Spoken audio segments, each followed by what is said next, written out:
നമുക്കൊരു അടുത്തൊരു വാർത്തയിലേക്ക് പോകാം. ഇപ്പോൾ തീരുവ തർക്കമാണല്ലോ. തീരുവ തർക്കത്തെ തുടർന്ന് ഇന്ത്യയും US ബന്ധം ഉലഞ്ഞിരിക്കുകയായിരുന്നു. ഇപ്പോൾ ഈ ഒരു ബന്ധത്തിൽ മഞ്ഞുരുക്കത്തിനുള്ള സൂചനകളാണ് ട്രംപും മോദിയും നൽകുന്നത്. രണ്ടുപേരുടെയും പ്രസ്താവനകൾ അത്തരത്തിലുള്ളതാണ്. മോദി ഉറ്റ സുഹൃത്തെന്നും മഹാനായ നേതാവെന്നുമാണ് ട്രംപ് പറയുന്നത്. ഇന്ത്യ US ബന്ധം ദൃഢമായി തുടരുമെന്ന ട്രംപിന്റെ പ്രസ്താവനയെ പ്രധാനമന്ത്രി നരേന്ദ്രമോദി സ്വാഗതം ചെയ്തു. ട്രംപിന്റെ വികാരങ്ങളെ മാനിക്കുന്നുവെന്നും എക്സ് പോസ്റ്റിൽ പ്രധാനമന്ത്രി കുറിച്ചു. അതേസമയം UN പൊതുസഭാ സമ്മേളനത്തിനായി പ്രധാനമന്ത്രി US-ലേക്ക് പോയേക്കില്ല.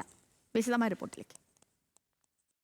I'll always be friends with Modi. He's great Prime Minister. He's great.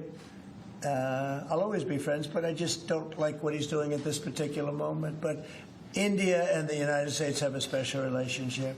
There's nothing to worry about. ഇന്ത്യയോടുള്ള സമീപനത്തിൽ നിലപാട് മാറ്റത്തിന്റെ സൂചനയാണ് US പ്രസിഡന്റ് ഡൊണാൾഡ് ട്രംപിന്റെ ഏറ്റവും പുതിയ പ്രസ്താവന.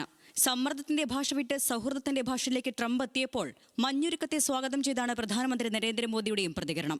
ഇന്ത്യയുമായി അമേരിക്കയ്ക്കുള്ളത് സവിശേഷമായ ബന്ധമാണെന്നും മോദി എല്ലാ കാലത്തും തന്റെ ഉറ്റ സുഹൃത്തായിരിക്കുമെന്ന് പറഞ്ഞ ട്രംപ് മഹാനായ നേതാവ് എന്നാണ് മോദിയെ വിശേഷിപ്പിച്ചത്.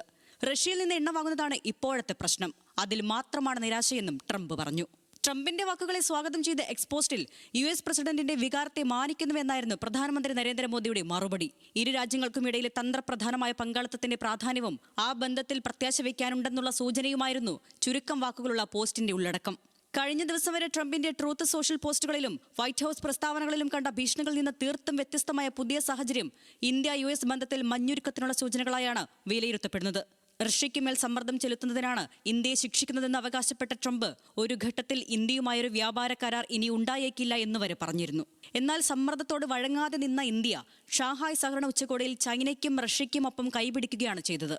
റഷ്യയുമായി വ്യാപാര ബന്ധം തുടരുമെന്ന് ഇന്ത്യ നിലപാടെടുത്തിരിക്കുകയാണ് ഈ മഞ്ഞുരുക്കമെന്നതും ശ്രദ്ധേയമാണ്. അതേസമയം ഇരു നേതാക്കളും തമ്മിലെ കൂടിക്കാഴ്ചയ്ക്ക് സാധ്യത കണക്കാക്കപ്പെട്ടിരുന്ന UN പൊതുസമ്മേളനത്തിൽ പ്രധാനമന്ത്രി നരേന്ദ്രമോദി പങ്കെടുത്തേക്കില്ലെന്നാണ് റിപ്പോർട്ട്. പൊതുസംവാദത്തിൽ സെപ്റ്റംബർ 26-നാണ് ഇന്ത്യക്ക് സ്ലോട്ട് അനുവദിച്ചിട്ടുള്ളത്. എന്നാൽ ഈ ദിവസങ്ങളിലെ പ്രധാനമന്ത്രിയുടെ ഷെഡ്യൂളിൽ ന്യൂയോർക്ക് യാത്രയില്ല എന്ന് റിപ്പോർട്ടുകൾ പറയുന്നു. പകരം ഇന്ത്യയെ വിദേശകാര്യമന്ത്രി S ജയശങ്കർ പ്രതിനിധീകരിക്കുമെന്നാണ് സൂചന. International desk news Malayalam.